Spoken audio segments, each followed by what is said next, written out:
আসসালামু আলাইকুম। আজকে যাচ্ছি হচ্ছে আমার শ্রদ্ধেয় বড় ভাই এবং ভণ্ডামির ওস্তাদের সাথে দেখা করতে। তাদের কাছ থেকে একটু ভণ্ডামির ক্লাস নিব। অতঃপর তাদের সাথে দেখা হয়ে গেল, তাদের কাছ থেকে অনেক ধরনের ভণ্ডামি শেখা যায়। তো হচ্ছে আমরা চলে যাচ্ছি এখন নাজিরা বাজারের দিকে। তা চলে আসলাম শাহবাগ মোড়ে, একটা প্রেমিকাও নাই যে তাকে ফুল কিনে দেবো। যাই হোক, ভণ্ডামি একটু অপ্রেক্ষে চলে আসলাম আমাদের সেই কাঙ্ক্ষিত জায়গায়।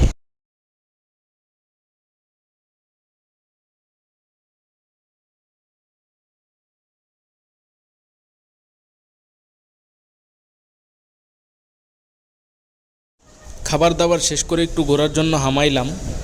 কলেজের সামনে আছি। ঢাকা ঢাকা স্কুলের সামনে আছি। ও স্কুল বিশ্ববিদ্যালয়ের সামনে আছি। ওখানে হচ্ছে হাই স্কুলের সামনে আছি। এখন কোনো মেয়েরা যদি রমণীরা আমাদের সাথে দেখা করতে চান তাহলে চলে আসেন হাসপাতালের সামনে। আমার ভাই ব্রাদার গুলো একটু আবেদন করছে যে তারা একটু ঘুরতে চায়। সো আমি তাদেরকে আজকে নিয়ে এসেছি শহীদ মিনার। তারা একজনও চিনে নাই, কখনো আসে নাই, এই যে তাদেরকে নিয়ে আসলাম। সবাই আই দাও।